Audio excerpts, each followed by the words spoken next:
Hello students. Welcome back to class. Today, we are going to explore the topic of magnetic fields.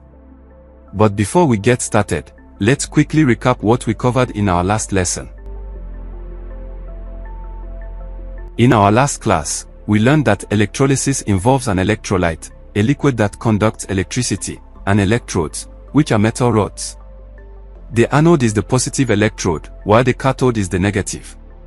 Also, Faraday's first law says the mass deposited is proportional to the electric charge, while the second law explains that different substances deposit in ratios that match their chemical equivalents.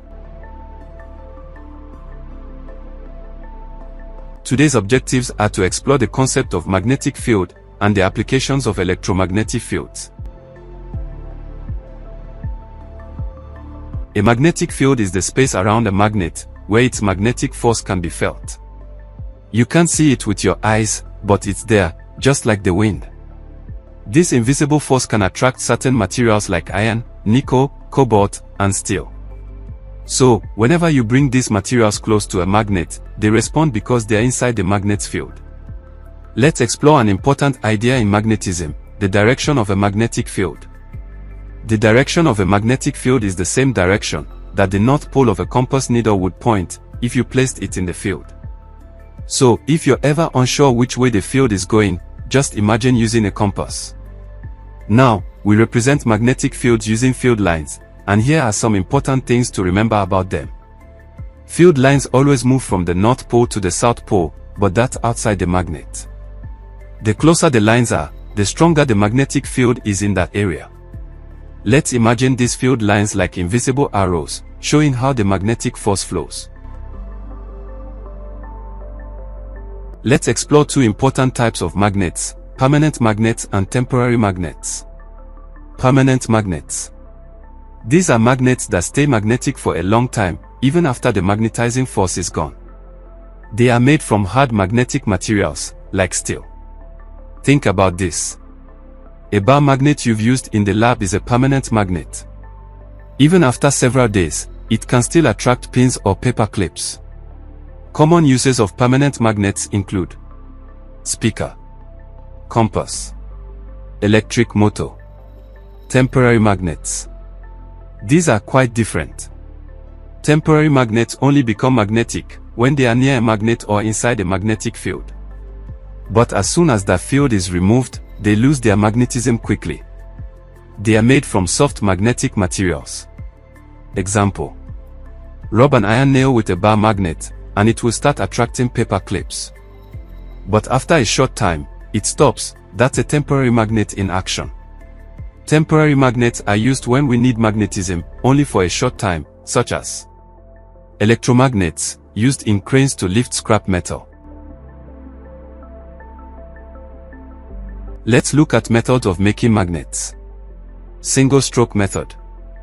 In this method, a magnetic material, like a steel bar, is rubbed in one direction using one pole of a strong magnet. The magnet is lifted away after each stroke, and the process is repeated several times. The end where the stroke finishes becomes the opposite pole of the stroking magnet. Double-stroke method. Here, the bar is stroked from the center outward in opposite directions using two magnets. The magnets may have either like poles or opposite poles. This method creates a strong and evenly magnetized bar. Hammering method. This method uses the Earth's magnetic field. A steel bar is placed in a north-south direction, and the upper end is gently hammered. The end pointing north becomes the North Pole, and the end pointing south becomes the South Pole. Electric method. A steel or iron bar is placed inside a coil of wire, solenoid, and direct current DC is passed through the coil. The electric current produces a magnetic field, which magnetizes the bar placed inside the solenoid. Let's explore the applications of electromagnetic fields. Electric bell. When you press a doorbell, electricity flows through a coil, creating a magnetic field. This magnet pulls a metal strip, called a striker, toward the bell, causing it to hit the bell and make a sound. Once it hits, the circuit breaks and resets quickly so the ringing happens repeatedly, until you release the button. Speaker. Inside a speaker, there's a coil of wire placed in a magnetic field. When music or sound passes through the coil as an electric current, the coil starts to vibrate. These vibrations move a paper cone back and forth, and that movement pushes air to create sound that you can hear. Electric motor. An electric motor uses the interaction between electricity and magnetism. When electric current flows through wires in a magnetic field, it causes a part of the motor, called the armature, to rotate. This rotation is used to power fans, mixers, washing machines, and more. Magnetic crane. These are large cranes used in scrapyards. They have powerful electromagnets that can be switched on and off with electricity. When switched on, they become magnets and can pick up heavy metal objects like car parts. When switched off, they drop the materials. You've completed this lesson. Well done. Challenge yourself with these questions. They are a great way to boost your understanding. In today's session, we explore the concept of magnetic field and the applications of electromagnetic fields. I hope you found the class both enlightening and engaging.